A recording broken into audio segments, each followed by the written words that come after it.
안녕하세요. DDR 부동산 연구원의 서영창입니다. 이번 시간에는 토지 인허가 간소화법에 있는 사전 심의 공부하도록 하겠습니다. 우리가 이미 형질 변경이 완료된 택지개발지구나 용도지역이 주거상업공업지역의 토지인 경우에는 또 지목이 대 또는 유사한 6가지 지목으로서 이미 형질 변경이 된 대지에서 건축허가의 접도 의무를 사전에 판단하는 건 그리 어렵지 않습니다. 주상공은 이미 개발 목적으로 협의를 맞춰놓은 땅이고 그래서 그 안에는 도시계획시설 도로가 웬만한 곳까지 다 준비됐다는 얘기고요. 그 다음에 지목이 6개, 대외에 6가지는 이미 형질 변경이 됐기 때문에 개발행위가 대상이 아니어서 건축법으로만 판단할 수도 있는 것이고요. 택지개발지구에서는 맹지 자체가 없습니다. 그래서 그림을 보면 택지개발 예정지구를 지정하고 택지를 공급해서 이런 곳에 주택을 지을 때는 문제될 게 하나도 없는 것인데, 그러나 지목이 대가 아닌 토지에 건축허가를 받으려면 먼저 토지의 형질 변경 목적의 개발행위 허가를 받아야 합니다. 그 그림에 보면 개발행위 허가는 대상이 5가지죠. 건축, 공작물의 설치, 토지의 형질 변경 이 주인데 토지의 형질 변경을 하는 경우 형질 변경을 해서 그 위에 건축을 짓게 되면 2가지가 이제 겹치게 되는 것이죠.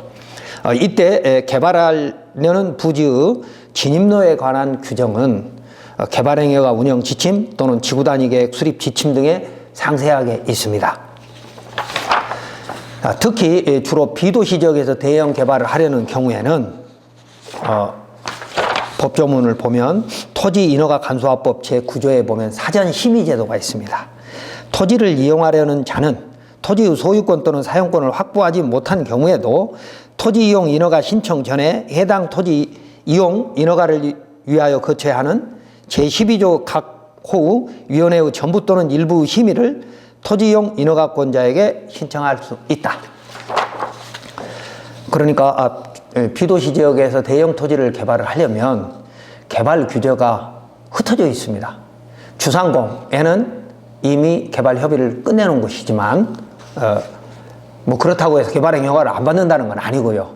그러니까 개발 목적으로 이미 큰 협의는 끝나 있다는 것인데 비도시 지역에 대형 개발을 할 때는 개발 규제가 각종 법에 흩어져 있다 그 말입니다. 그래서 허가 신청자가 사전에 허가 가능성을 알기 굉장히 어렵습니다. 그래서 민원처리법의 사전심사나 건축법의 사전결정으로 해결이 되면 좋은데 그 2가지로 해결이 안 될 때는 부득이 토지인허가 간소화법 제9조에 의한 사전심의 제도를 활용할 필요가 있을 때가 있습니다. 이 토지인허가 간소화법 제9조의 사전심의는 토지 매입 전에 소유권을 확보하거나 토지 소유자의 이용권에 대한 사용 승낙 없이 인허가 여부에 대한 사전심의를 받을 수 있다는 장점이 있습니다. 그림을 보시면 지구단위 계획구역에 대한 그림인데요. 지구단위 계획은 평면적 계획인 토지형 계획에 대한 개발행위로 갈 수 있는 부분과 달리 지구단위 계획이란 입체적 계획이라는 그런 의미인데 이렇게 그 비도시 지역을 개발함에 있어서 지구단위 계획을 수립하는 경우도 있고 수립 안 하는 경우도 있지만 같다. 그러니까 지구단위 계획 수립과 거의 유사할 만큼 개발 규제를 종합적으로 검토를 해야 된다. 대형 개발의 경우에 말입니다. 그러니까 토지 소유자로부터 소유권 또는 사용권을 확보하지 않고도 도시계획위원회 심의사항, 그러니까 일반적으로 우리는 개발행위도 도시계획 심의를 하도록 되어 있지만 대형 개발인 경우에는 또 반드시 심의를 해야 되는 것이죠. 그래서 도시계획과 관련성 유무를, 그러니까 도시계획위원회 심의사항과 2번째 건축위원회. 건축위원회는 또 건축과 관련된 각종 대형 개발이고 여러 개 대형 건축물이 지어져야 되기 때문에 건축위원회 심의를 또 받아야 될 경우가 있겠죠. 그 다음에 3번째는 경관위원회 심의사항.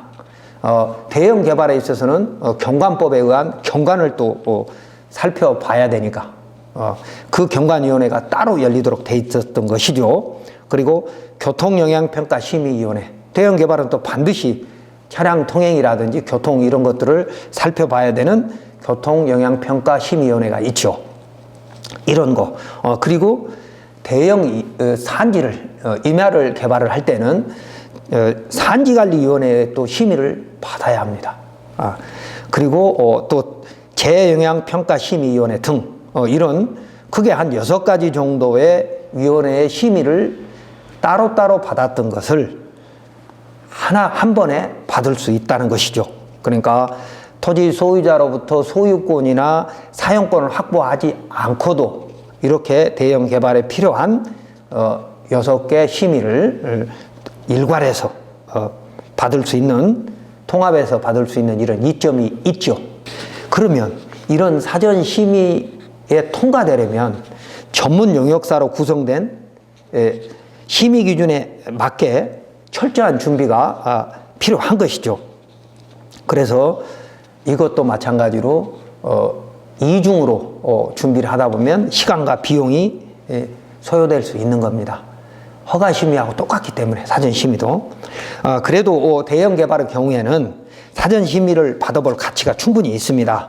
왜냐하면 비도시 지역의 대형 개발은 언제 어디서 터질지 모르는 폭탄, 즉 인허가 리스크가 있기 때문에 그런 것들을 사전에 예측해서 충분히 준비할 수 있기 때문에 사전 심의를 받아볼 가치가 있는 것이죠.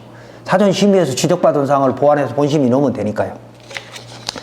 자, 이 사전 심의는 허가청이 30일 이내에 답변을 완료해야 되고 그 결과는 2년간 유효합니다. 비도시 지역은 계획관리를 제외하고 보존 목적의 토지이므로 국토 효율적 이용을 위한 각종 공법적 규제가 곳곳에 흩어져 있습니다. 보존 목적이니까. 그래서 사전 심의는 굉장히 중요하고 특히 대형 개발에서 어떤 진입로, 즉 접도 의무는 교통환경영향평가를 통해서 결정되는 것이므로 미리 준비할 가치가 충분히 있습니다. 원래 이런 대형 개발 인허가는 지자체의 5, 6개 부서나 그리고 상급기관을 일일이 다니면서 사전 협의를 하게 되어 인허가 접수에도 많은 시간이 필요했던 것인데 이 사전 심의는 각 부서가 통합해서 검토하는 것이므로 허가 신청자의 사전 준비도 굉장히 어렵지만 허가 부서도 그 지자체장의 의지에 따라서 좋은 결론을 빠르게 찾을 수 있기 때문에 토지 인허가 간소화법에 의한 사전 심의 제도는 허가 신청자나 허가권자 모두에게 상당히 유용한 제도입니다. 이번 시간에는 대형 개발에 필요한 사전 심의에 대해서 설명했습니다.